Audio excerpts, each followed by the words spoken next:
بندہ جس سے پیار کرتا ہے نا، وہ بندہ کبھی کبھی پھر پیار کا فائدہ ناجائز بھی اٹھاتا ہے، کبھی کبھی یہ بھی نقصان لوگ کرتے ہیں۔ پہلی بات تو یہ کہ جب پیار ہو جائے تو اس کا فائدہ جائز بھی نہیں اٹھانا چاہیے۔ جس نے فائدہ اٹھا لیا تو اس نے تو استعمال کیا نا۔ تو ہوتا ہے ہمارے گھروں میں کہ اگر بچہ اماں کے قابو میں تو پھر اماں جو دل کرتا ہے کراتی ہے، اور جو اس کو کہہ دیتی ہے پھر وہ کہتا ہے اوہو میری اماں نو آکھیا ہے، پر وہ ڈنڈا اٹھا لیتا ہے، آؤ دیکھتا ہے نہ تاؤ دیکھتا ہے۔ یہ بھی ایموشنل کرنا ہے، کر لیتے ہیں لوگ۔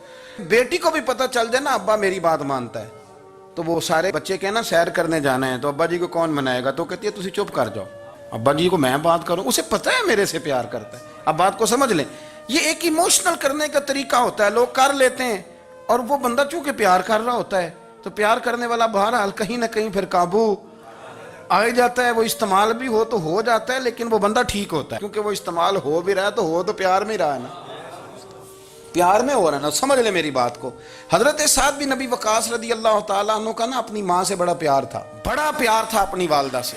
تو حضرت سعد بن ابی وقاص کلمہ پڑھ گئے، اماں جی نے بھوک ہڑتال کر دی، اسے پتہ تھا کہ میرا پتر مجھ سے پیار بڑا کرتا ہے، میں نے بالآخر منوا لینا ہے۔ تھوڑی سی آبادی تھی، ایک گھر کے اندر جو مسئلہ چھڑتا تھا نا اس کا سارے شہر کو پتہ چل جاتا تھا۔ اب کونوں میں گلیوں میں اب باتیں بھی ہونے لگیں کہ وہ سعد کی ماں ہڑتال پہ بیٹھی ہوئی ہے، بڑا مسئلہ ہے۔ اب پریشر بڑھنے لگا۔ حضرت سعد بن ابی وقاص فرماتے ہیں کہ وہ جو میرے قریبی لوگ تھے نا صحابہ، وہ بھی مجھے کہنے لگے یار کوئی رستہ نکال، ہر چوک میں تیری بات ہوتی ہے۔ کہتے ہیں میں گھر جاتا تو گھر والے بہن بھائی بچے باپ سارے کہتے ہیں یار تیری ماں مر جائے گی۔ اب بہت بڑا ایشو ہے، ہم یہ کہہ دیتے ہیں کہ انہوں نے قربانیاں بڑی دی، لیکن آپ ذرا بات کو سمجھے نا کہ اماں بھوک ہڑتال پہ بیٹھ جائے، ایک انسان کہاں کھڑا ہو جائے گا؟ بدنامی الگ ہے، بحث الگ ہے، سیانہ بندہ مالدار وزادار قبیلے والا۔ حضرت سعد بن ابی وقاص کی ماں نے 3 دن تک روٹی نہیں کھائی، پانی نہیں پیا، بے ہوش ہو گئی۔ اب جب بے ہوش ہوئی تو شور پڑا، سارا محلہ جمع ہو گیا، اب سارے لوگ کھڑے، اور بچہ وہ ہے جو ماں کی بڑی ماننے والا ہے۔ اماں کے اوپر لوگوں نے پانی شانی ڈالا، ہوش آئی تو حضرت سعد بن ابی وقاص قریب آئے، کہنے لگے اماں ایک بات کرنی ہے۔ اماں بھی بڑی مشکل سے اٹھ کے بیٹھ گئی کہ پتر ماننے لگا ہے میرا۔ لوگ بھی کھڑے ہو گئے، مسکراہٹ بھی ہونے لگی کہ لو نہ کوئی بات ہونے لگی، یا ماں کہتی ہے کلمہ چھوڑ دے پھر مانوں گی۔ حضرت سعد بن ابی وقاص کہنے لگے اماں سن میری بات، 3 دن ہو گئے، مکے کا کوئی کونا کھدرا ایسا نہیں جس میں میری تیری باتیں نہ ہوئی ہیں، اور قبیلے کا علاقے کا کوئی شخص نہیں، لوگوں نے بڑی باتیں کی، اور لوگ جب باتیں کرنے پہ آتے ہیں پھر اوپر تک جاتے ہیں۔ یہ بھی کہا کہ کیا دین یہ سکھاتا ہے کہ ماں بھوکی مر جائے؟ یہ بھی لوگوں نے کہا میں نے ہر شے سنی برداشت کی، اماں اب تو میری بات کان کھول کے سن لے۔ ماں کہنے لگی وہ کیا؟ تو حضرت سعد کہنے لگے پیدا مجھے تو نے کیا ہے، 9 ماہ تیرے پیٹ میں رہا ہوں، روٹی تیرے ہاتھ سے کھائی ہے، تجھ سے زیادہ بہتر مجھے کوئی نہیں جانتا۔ ماں سن تیری کتنی جانیں؟ اماں کہنے لگی 1۔ تو حضرت سعد فرمانے لگے تیری 1000 جان بھی ہو نا تو ایک ایک کر کے ساری نکل جائے تو میں محمد عربی کا کلمہ پھر بھی نہیں چھوڑوں گا۔ ختم ہو گئی بات۔ یہ کیا بات؟ وہ کچا رنگ للاری والا جڑا چڑھدا تے لیندا رہندا، اے عشق تیرے دا رنگ محمد جدوں چڑھ جائے پھر نہیں لیندا۔ یہ کیا بات ہوئی؟ اماں تیری 1000 جان بھی ہو، روٹی کھانی ہے تو کھا، نہیں کھانی تو نہ کھا۔ یہ لفظ کہتے ہیں حضرت سعد بن ابی وقاص رو پڑے، آنسو آ گئے، لفظ کہہ کے باہر نکلے، مجمع چھٹ گیا، جس نے جو مطلب لینا تھا لیا، جس نے جو کہنا تھا اس نے کہا۔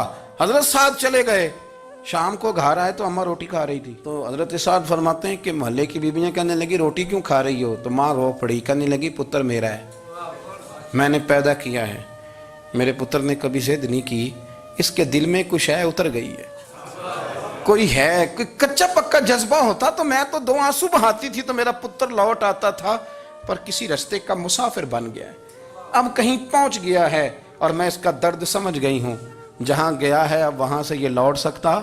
آپ سمجھیں اتنا تگڑا ایمان جن لوگوں کا، ان کے بارے میں لوگ ڈسکس کریں گے۔ ان کو نا قرآن پاک نے بطور نمونہ بیان کیا ہے۔ اللہ فرماتے ہیں ایمان اس طرح کا جس طرح میرے نبی کے صحابہ کا۔ یہ منافقوں کی بات ہو رہی ہے پہلے سے بارے میں، وَإِذَا قِيلَ لَهُمْ آمِنُوا كَمَا آمَنَ النَّاسُ، جب ان سے کہا جائے کہ ایمان اس طرح لاؤ جس طرح میرے نبی کے صحابہ لائے، قَالُوا أَنُؤْمِنُ كَمَا آمَنَ السُّفَهَاءُ، تو وہ کہتے ہیں اس طرح ایمان لائیں جیسے بیوقوف لائیں، یہ تو بیوقوف ہے، ہر شے نبی پاک پہ قربان کر رہے ہیں۔ تو اللہ فرماتے ہیں الا انہم ہم السفہاء، خبردار ہو جاؤ، میرے نبی پاک کے غلاموں کو بیوقوف کہنے والو تم بیوقوف ہو۔ اللہ کہتا ہے تم پاگل ہو، بیوقوف ہو، اللہ انہیں پاگل کہتا ہے. اللہ پاگل کہتا ہے انہیں جو نبی پاک کے صحابہ کو پاگل کہتا ہے، اللہ انہیں پاگل کہتا ہے.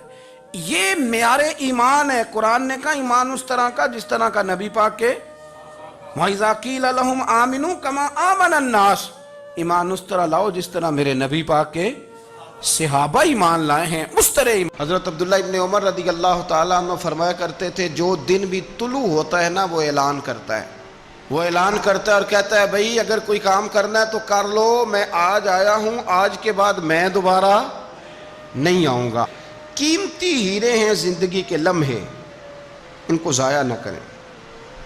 بس کر دیں بڑا ہو گیا سوشل میڈیا، اور بس کر دیں بڑی ہو گئی خبریں، اور بس کر دیں بڑے ہو گئے فضول تبصرے، اور بس کر دیں. امام مسلم رحمۃ اللہ تعالیٰ علیہ جنہوں نے مسلم شریف لکھی ہے، امام صاحب کا وصال زیادہ کھجوریں کھانے سے ہوا تھا. ایک حدیث تلاش کرنی تھی تو کھجوروں کا ٹوکرا پاس رکھ لیا تو کتابیں بھی ٹٹولتے رہے اور کھجوریں بھی کھاتے رہے. صبح حدیث بھی مل گئی اور ٹوکرا بھی خالی ہو گیا، پر کھجوریں اتنی زیادہ کھا لی تھیں کہ وصال کر گئے. کسی نے ان سے کہا کہ روٹی نہیں آپ کھاتے، زیادہ کھجوریں کیوں کھاتے ہیں؟ تو آپ فرماتے ہیں میرا کام ہے حدیث تلاش کرنا، میرا کام ہے حدیث کی سند پر بات کرنا، مسلمانوں کو صحیح اسناد کے ساتھ ان کے پیارے نبی صلی اللہ علیہ وسلم کی خوبصورت باتیں ان تک پہنچانا. تو فرماتے تھے روٹی کھاؤں نہ تو مطالعے میں فرق آتا ہے، روٹی توڑنے پر بھی توجہ جاتی ہے، پھر سالن لگانے میں توجہ جاتی ہے، تو کھجور جو ہے یہ منہ میں رکھ کے نہ تو پڑھتا بھی ساتھ ساتھ رہتا ہوں.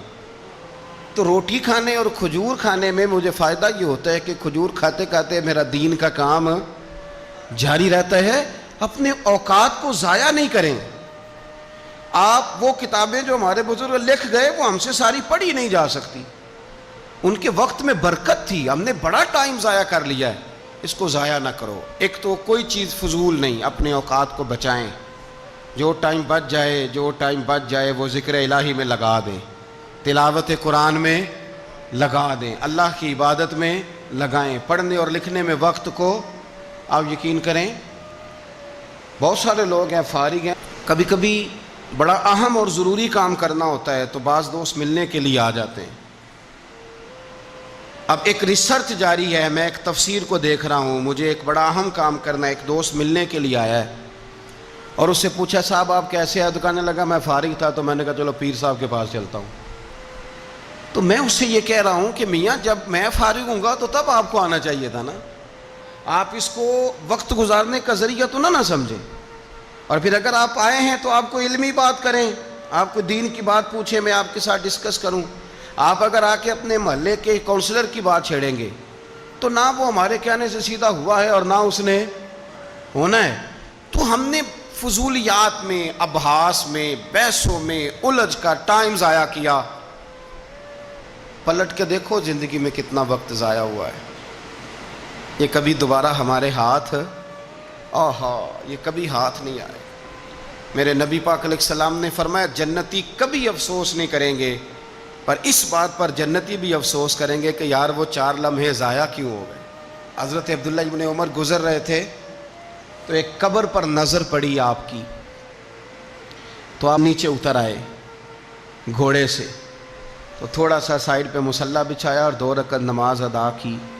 پھر سفر شروع ہوا تو آپ کے خادم جو ساتھ تھے وہ عرض کرنے لگے حضور آپ کی اس بات کی سمجھ کوئی نہیں آئی کہ آپ نے گھوڑے سے اترے اور صرف 2 رکعتیں پڑھی اور چل دیے.